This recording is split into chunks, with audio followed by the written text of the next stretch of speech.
Ahora sí me escuchan, ¿no? Sí, profe. Bien, Sí, bueno, profe.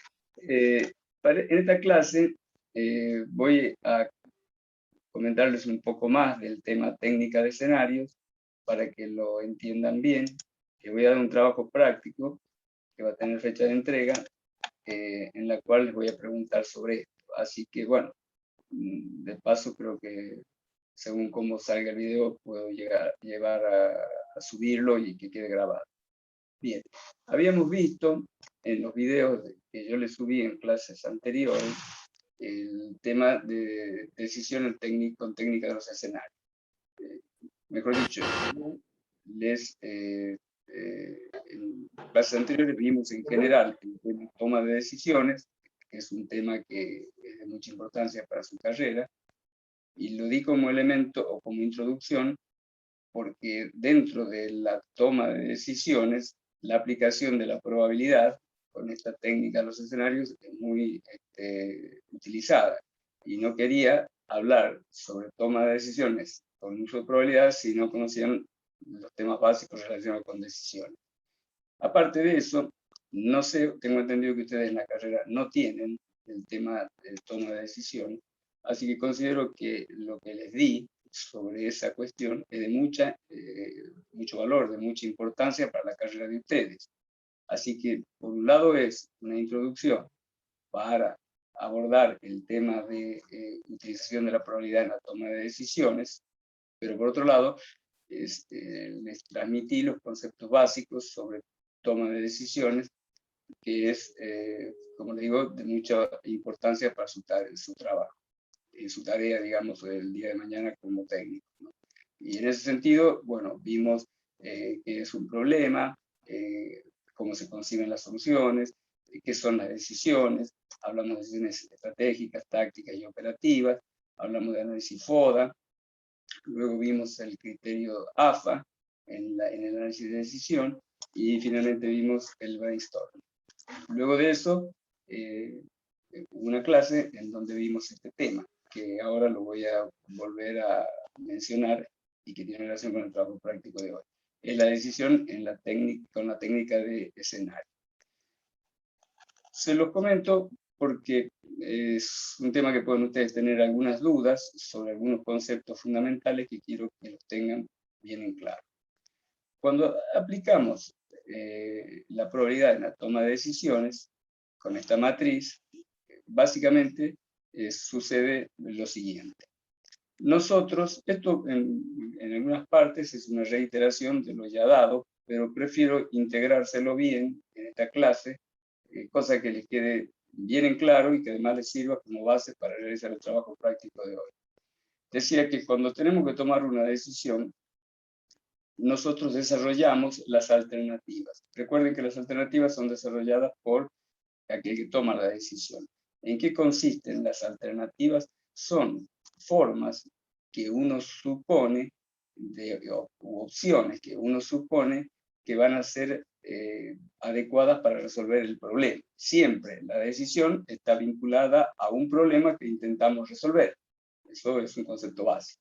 Entonces, las alternativas son las distintas formas en que nosotros concebimos soluciones para ese problema. El tema está en que luego de haber concebido esas alternativas, que en este caso las asignamos como A, B y C, pueden ser más, pueden ser 4, pueden ser 5, ¿no es cierto?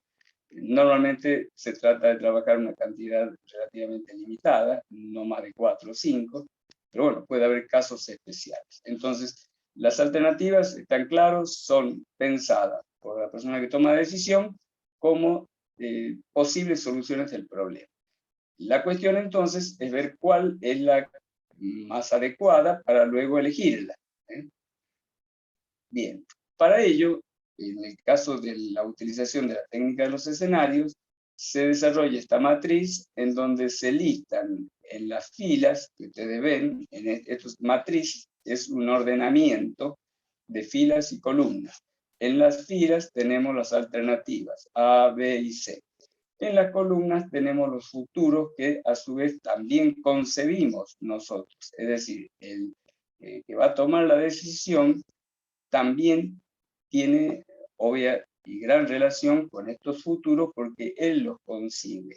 ¿En base a qué los concibe? En base a, a su conocimiento de su tema, ¿cierto? Y a las posibilidades que él supone que pueden ocurrir en el futuro, distintas posibilidades de escenarios, que los escenarios están relacionados con su actividad empresarial. Por ejemplo, los escenarios pueden ser que la demanda aumente, se mantenga o baje, pueden estar relacionados con el dólar, que suba de más de tanto, que se mantenga dentro de tal nivel o que baje.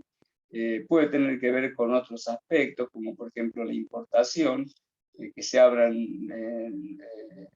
la importación o que se abra condicionada o que no se abra, y así hay distintas situaciones que pueden ocurrir en la realidad que el empresario no maneja, el empresario no toma decisiones sobre la demanda, ni toma decisiones sobre el dólar, ni toma decisiones sobre la importación. Hay otros que sí pueden manejar esa decisión, por ejemplo, el gobierno en concreto, el tema de la importación. Pero entonces, como el empresario no las maneja, para él solamente las puede imaginar y les puede asignar una probabilidad.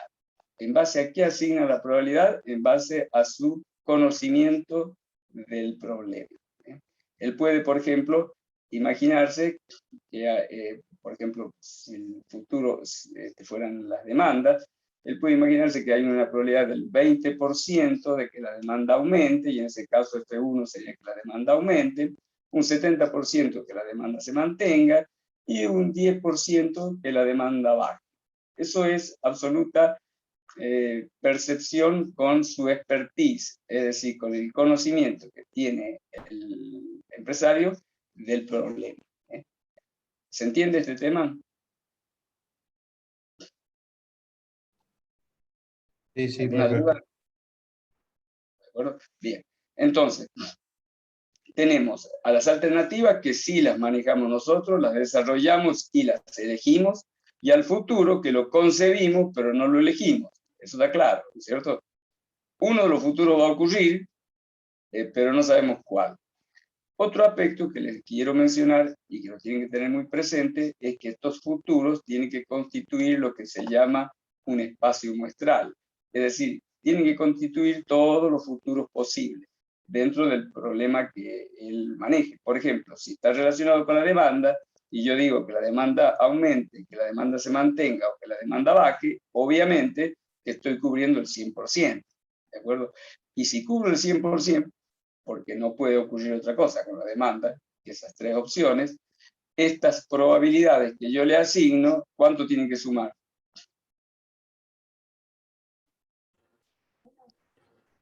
Profe, ¿usted está compartiendo 100. pantalla? Porque no estamos viendo nada. Apa, linda pregunta. Perdón.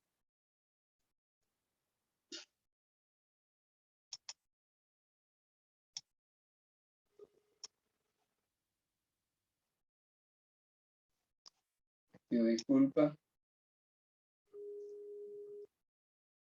Un segundo.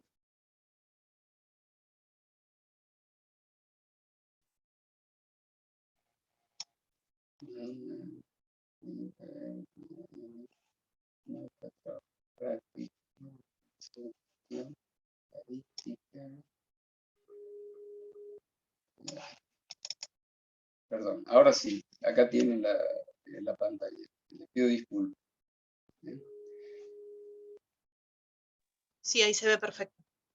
Bien, le había dicho que las alternativas son filas, que los futuros son columnas, que las alternativas, que este ordenamiento de filas y columnas es lo que denominamos matriz, y que las alternativas las concebimos nosotros, son formas en que pensamos que se va a resolver el problema, y los futuros los concebimos, es decir, los desarrolla en términos de hipótesis el empresario, pero no van a ocurrir en función de decisión propia, van a ocurrir en función de una realidad que él no maneja. Por ejemplo, la demanda, que le dije que puede ser superior, que puede ser, por ejemplo, el ejemplo que les decía recién, puede ser la demanda que aumente, que la demanda se mantenga o que la demanda baje. Así les puse otros ejemplos. Lo que último que les estaba explicando era que estos futuros tienen que constituir un espacio muestral, es decir, tienen que constituir el total de las posibilidades que existen. Si yo, por ejemplo, en la demanda estoy considerando que la demanda aumente, que la demanda se mantenga o que la demanda baje, evidentemente estoy considerando todas las posibilidades que existen, ¿no es cierto? Por lo tanto, si el futuro si los futuros tienen que constituir un espacio muestral y cubrir todas las probabilidades, ¿cuál debería ser la condición que tiene que cumplir la suma de estas probabilidades que están acá? El 100%. El 100%. El 100%, exacto. O sea que tiene que ser igual a 1. Y acá ustedes tienen 0,2 más 0,7, 0,9 más 0,1, 1. O sea, 100%. Toda matriz de decisión tiene como exigencia en cuanto al método que estos futuros, que se llaman escenarios, tienen que constituir un espacio muestral. Es decir, que la suma de estas probabilidades tiene que dar siempre igual a 1.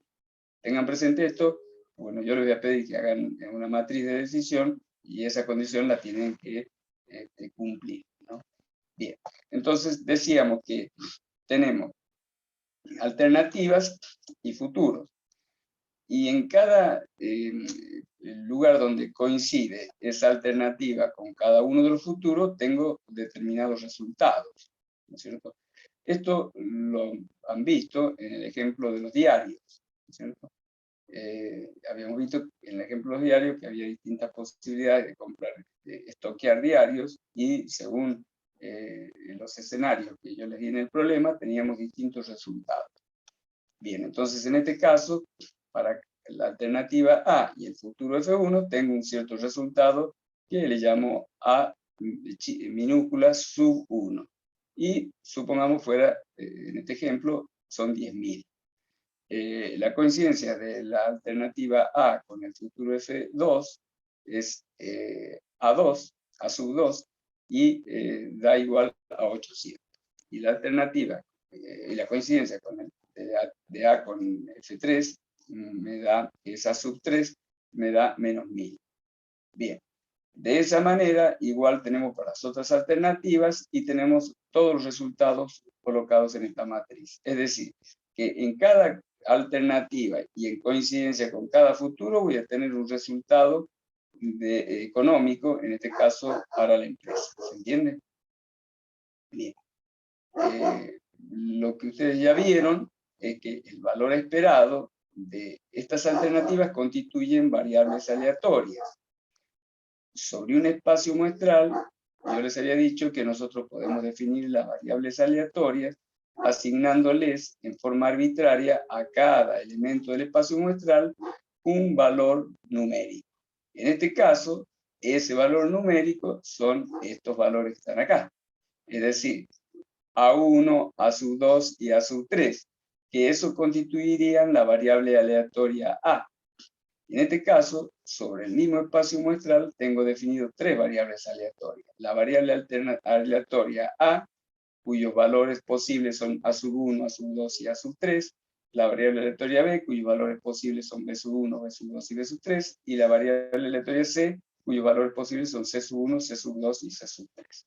Esto está explicado a su vez también en una clase que está subida en video. Bien, entonces, lo que se llama la esperanza matemática de una variable aleatoria, también lo vimos anteriormente, es igual a la sumatoria. Sumatoria se llama a una suma, una sucesión de sumas. Esa sumatoria, que es una sucesión de sumas, es el producto de A1 por F1, o sea, 10.000 por 0,2, ese sería el primer término de esa sumatoria, más A sub 2, que es 800 por 0,7, más A sub 3, que es menos 1000 por 0,1, que da menos 100. Y todos estos valores, esos términos sumados, me dan un resultado que es lo que se llama el valor esperado de la variable aleatoria.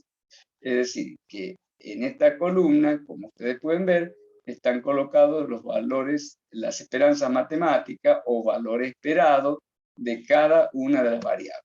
La variable aleatoria A tiene un valor esperado de 2460. La variable aleatoria B, un valor esperado de 1800. La variable aleatoria C, un valor esperado de 4430. ¿Se entiende esto? ¿Alguna duda? Sí, se entiende, profe. Bueno, entonces, acá les voy a poner en este ejemplo las distintas posibilidades o condiciones en las cuales nosotros podemos tomar una decisión. Normalmente, cuando tenemos una matriz de decisión y no se me aclara nada respecto de qué criterio adoptar, el criterio que me conviene adoptar es el criterio del valor esperado, que es elegir la alternativa que mayor valor esperado tiene. Esta alternativa, que es la C, es la que tiene un valor superior a las otras tres, un valor esperado 4430, es aquella que en términos probabilísticos me va a dar un mejor resultado. Pero eso no quiere decir que yo necesariamente gane. Fíjense, si por ejemplo ocurre la alternativa C3, yo acá pierdo 2000, en tanto que en las otras, en esta pierdo 1000, que pierdo menos, y en esta gano 1000. Entonces, yo digo, bueno, elegí C, que tiene el mayor valor esperado, y se dio el futuro F3, que el futuro ya saben ustedes que no lo manejo yo, y termino perdiendo. Y bueno, esas son las reglas del juego. El riesgo está, toda decisión supone un riesgo. Riesgo es que se dé una condición, digamos, adversa. Pero yo sí soy consciente que con esta decisión es la que mejor resultado en términos probabilísticos me va a dar. Fíjense que yo acá tengo una probabilidad de 20% de ganar 20.000 y una probabilidad del 70% de ganar 900. Ponderado todos estos valores, que es lo que hace el valor esperado, me está indicando que esta alternativa C, en términos probabilísticos, es la que más me conviene. ¿De acuerdo? Entonces, yo la debería elegir. ¿Se entendió esto? ¿Alguna duda? Sí. Sí, sí, se entendió. Entonces, esto es como, yo les creo que les mencioné un ejemplo, cuando ustedes se van a, el uso de las probabilidades en la toma de decisiones, si ustedes se tienen que hacer una operación, normalmente van a ver que tienen que firmar un consentimiento y demás, hay ciertos riesgos que se pueden manejar en términos probabilísticos de tener algún problema en la anestesia. Normalmente esos riesgos son muy bajos. Actualmente, bueno, con todas las tecnologías y técnicas y avance en materia de fármacos y demás, esas probabilidades, ese riesgo es muy bajo, pero existe ese riesgo. Entonces, eso usted lo compara con la probabilidad que tiene de tener un buen resultado de la operación, y usted en términos de toma de decisión por valor esperado va a decir, me conviene operar. Yo les pongo este ejemplo. Yo recuerdo tenía un alumno que tenía que hacerse una operación delicada de los pulmones, ¿no?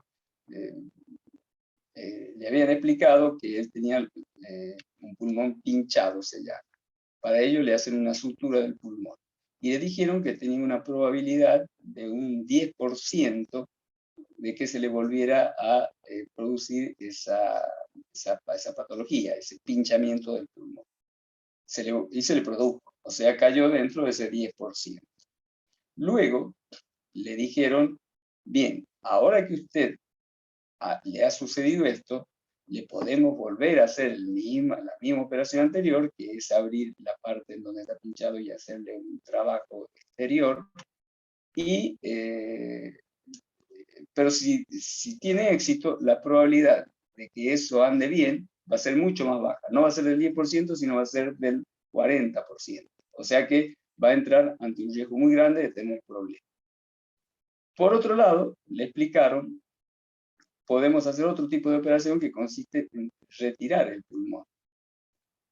Y en ese caso se hace un trabajo distinto de reparación, llamémosle de ese pulmón, se lo vuelve a colocar, y en ese caso el riesgo de que eso vuelva a suceder es muy bajo, o sea, baja a menos del 10%.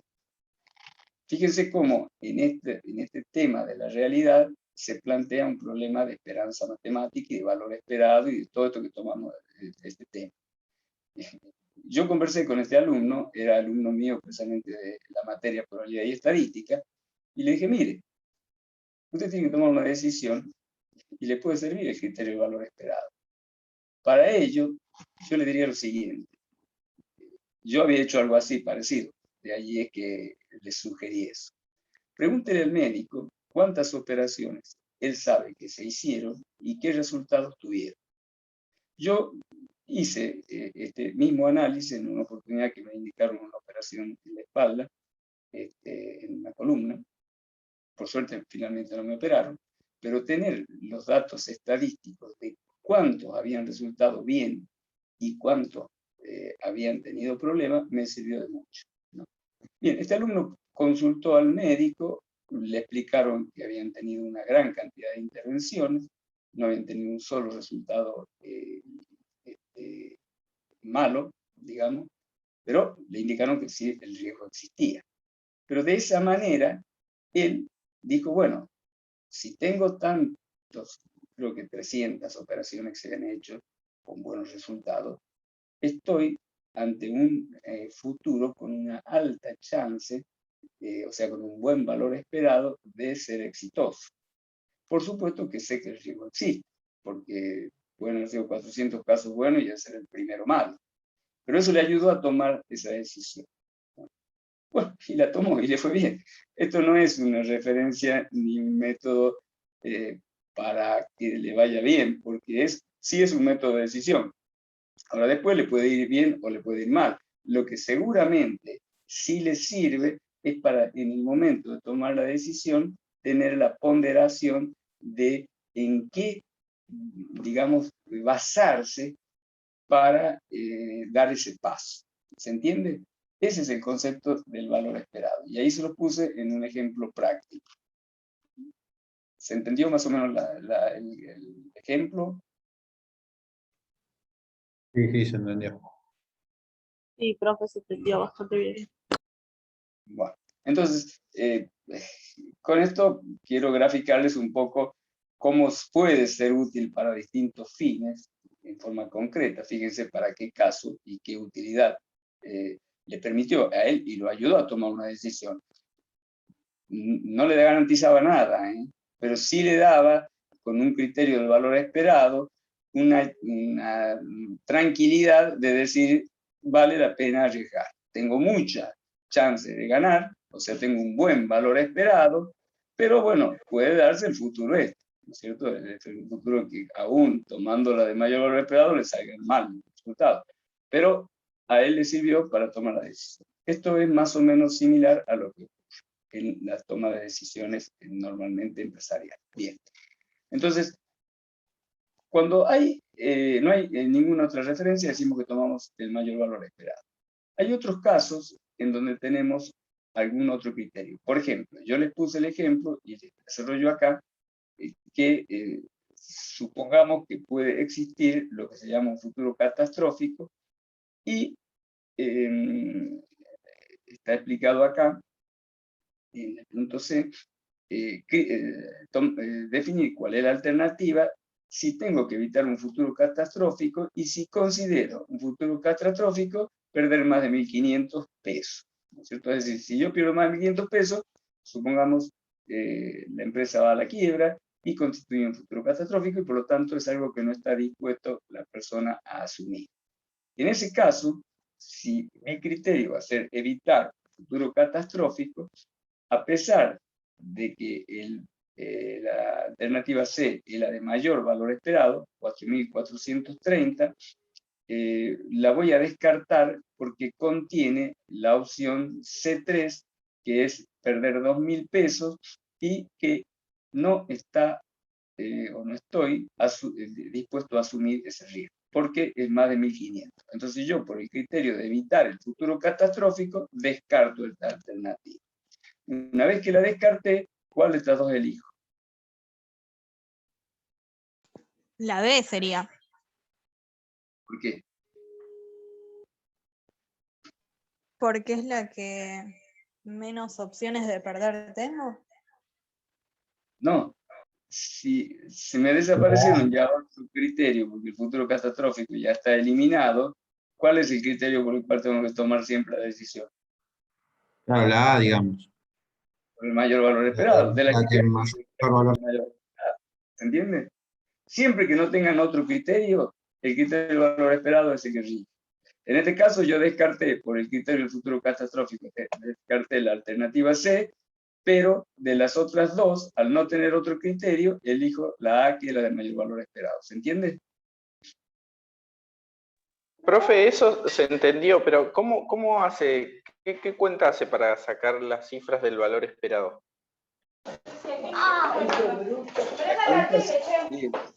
El 2460 acá surge de multiplicar 10.000 por 0,2, que serían 2.000, más 800 por 7, que son 560, menos, porque acá hay un signo menos, 1.000 por 0,1, que es menos 100. Si usted suma 2.000 más 560 menos 100, le da 2.460. ¿Se entendió? Genial, clarísimo, profe. Bien, y eso es precisamente el valor esperado, esa suma sucesiva que se denomina sumatoria. Es una palabra que quizás para ustedes sea nueva, la palabra sumatoria es una sucesión de sumas, de términos. Esos términos, cada uno es el producto de el valor de la alternativa por la probabilidad. O sea, 10.000 por 0,2 más el otro término que es 800 por 0,7 más el otro término que es menos 1.000 por 0,1. Y ese es el valor esperado. Bien. Entonces, ya tienen en claro cómo se determina el valor esperado, perfecto. Ya tienen en claro cómo se elimina o cómo se descartan los futuros catastróficos. Siempre que hay un futuro catastrófico, puede ser que haya dos. Supongo que tenga 5 alternativas y que 2 alternativas tengan futuro catastrófico. Pero tengo que descartar a las 2. Y si nada más que una no tiene futuro catastrófico, la tendré que adoptar a esa. Y tengo que descartar todas las que tienen futuro catastrófico porque son futuros que no estoy dispuesto a asumir. ¿Se entiende? En este caso, como hay una sola con futuro catastrófico, descarto esa sola y de las dos que quedan, elijo la de mayor valor esperado. Pero si hubiese sido, le voy a poner un ejemplo, supongamos que el futuro catastrófico sea perder 1.000 o más. En ese caso, la alternativa A es aceptable. No, la B sería la única. Exactamente, porque la única que no contiene futuro catastrófico es la B. Y en ese caso directamente voy a la B porque no me queda otra. ¿Se entiende? Esas son distintas situaciones que le planteo. Bien. Ahora le voy a plantear otra opción, que es la alternativa del mínimo nivel de aspiración.